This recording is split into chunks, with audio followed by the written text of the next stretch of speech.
dog. Yeah, Chineke kokule mwana abaduru mpomi. Hey, table man Bianca. Onye uchama no. Onye ke ikpo ya kaje na nwo. Who is she to you? Oh, my fiance. For gini? My fiance. O se ga fugu gi. Maka Chineke kremu na gnawo. O se ga fugu fiance ya wo fu gini lihu na afia. Who are you to him? He's my fiance. Your fiance. Una abo fu onwu no. Na ekiti anwu. You know the work. Person where the fiance you know the work. Also la bread na attire na finish. You go take the floor. Magronelu second floor. Go. From floor to floor. Biego mabuza tomorrow night go push you out. You go come on social media, come they disturb us. You dated the man and he beheaded you and leave you. This hot afternoon, everybody there for market. Yeah, for go salad and you are happy. Give Ruwi good the Nigerian new national anthem. You see go jaga. When I know they get to work. Even if now your fiancé, this is hour for work. You day work, he day work. Gina anota, yana anota. They two put together together. Okay. So we're gonna change. I'm planning chain nikego. Inya igala kego no nkata omunze. Body tebe. Nkata alo. Because una we shle no munze na nyino no zina no mo na gna wozi nwanne. Aga me nja agba nkete na. Ti we're gonna change uche gidi a. E wa dia too much now. Biego la no. Me am biego la ni lu na ifo na. If I'm the next time, yeah, let them put mouth for my matter. Mbalele fi osigo. Oto se tiri mu gba na so you go take beat you need the update ya. Onye enwa kwere temper is. So good morning kateka oziokwu kateka ngure na afu na ho. Kita life will still dey sweet you because na never start. When you don't born one, you be happy go. Ote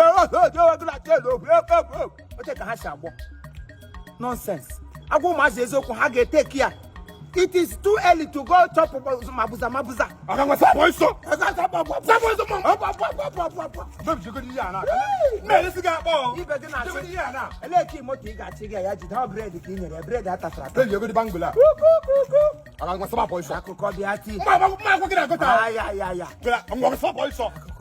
Amika ba na amụrụ ọkwa itala bread 2 naira. Eko, here bread na wa. Iji ụwa. Nwata bulie nna ya elu, ihe ga-ayosiga anya karịrị. Ihe ga-ayosiga anya karịrị tali ji city bread. Bread Pastor Therefor. Gị nwezi ike lekwa ihe na-eku na ikulili nna gị elu. Ihe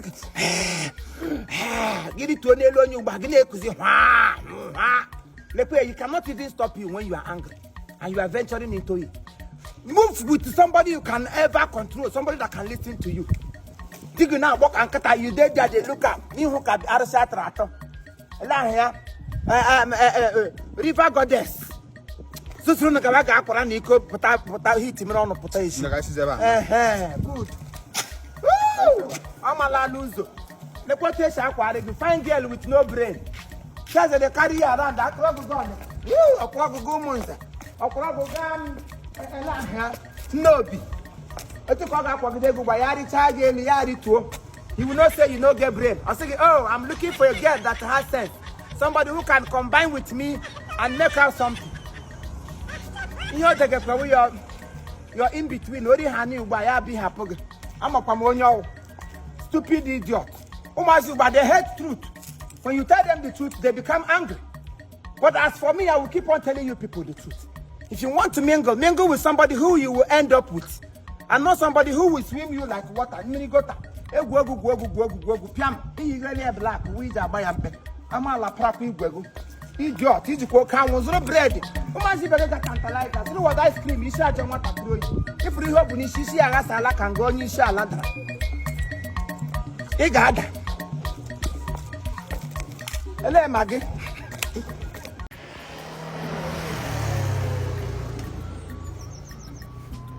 Matutu why na madam akwa only you get trouser na make a garden na Lagos we to the first one matutu ya matubasa opa golf ma Akuma gbasa here ihe na igbasara abụrụ ka ise mmanya na ama akwa ọ na-agbasa chọp ya ka o nwee ike kwe ya eje ije okwanyela onwe you biko rapụ kene ọ na-akụziri unu na ama mmụta ya the first thing nkụziri my wife and she learned it ọ masị akwa ebe na-eche na ọwa agadi nwaanyị mara na ọ because na nwa tinyere ọnụ and I keep on I know.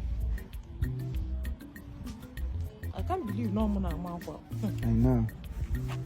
Corona na-ekwezi ama akwa kịta ngwale. Ọsọsọ nke ndị nne na ụmụ na nke ụmụ nwanyị group. Nke ahụ ga-alalite tu elu. Good, it's fine there. The length is fine, good. And everything inside will be too much. Fold the go so that it doesn't drop. Good. From there,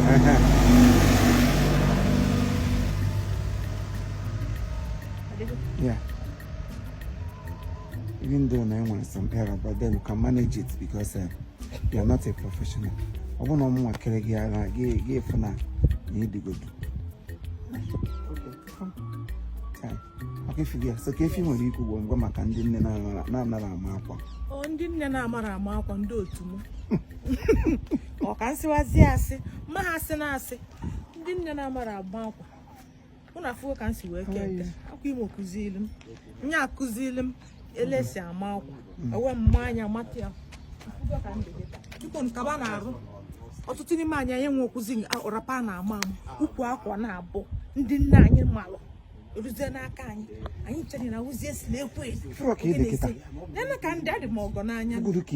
This makes you a typical, even though the blouse is not meant for us or yes. But then they are quite magudu na you will go the beauty. Yes, the beauty on enye. Bro, I'm not saying you cannot wear your skimpy when you need that. Sometimes that this is whom you are and this is where you come from, you know. This is so beautiful. Thank you. I love you more on this attire. Yeah, baby. Oh, really? Oh, yeah, baby. Oh, really? Ooh. Okay, then you. I'm not like my wife, Mark Water. I do love her more than when she's, you know, Had it been you saw me on Mother's Day, wow, how I wish I have saw you. Sorry. Guys, please make sure you buy a wrapper for your wives. Tell them, implement it. Insist. They refuse to join any group. Because in church, other organizations that tying of wrapper is involved. So I'm by force. I'm happy. Congratulations. Thank you. Hi. I learned well from a professional. Thank you. I'll teach you more how to tie a tie, how to. Don't worry, I will do that later, and people will also see it. Good. Them you, bye bye. Them us. Bye. Oh.